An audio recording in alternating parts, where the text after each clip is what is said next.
ẹ jẹ́ kí n kọ́ yín ní tíì tó fi ń lower blood pressure yìí. Ẹ mú èpo pineapple, ewé zobo, ẹ mú turmeric ní wọ̀nba, ginger ni, ewé soursop, cinnamon, cloves ni níwọ̀nba.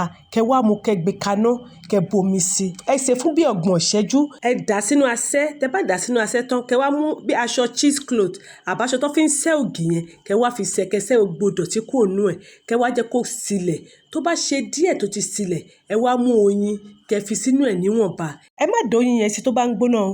Ẹ jẹ́ kó ti ṣe bí ẹni pé ó fẹ́ tutù, kó má tutù tán, kó lè bá lè ṣiṣẹ́ dáadáa nínú ẹ̀. Kẹ wá pò pọ̀, kẹ máa mú. Ẹ mu díẹ̀ láàárọ̀ àti tẹ bá fẹ́ sùn lálẹ́ lẹ́yìn oúnjẹ.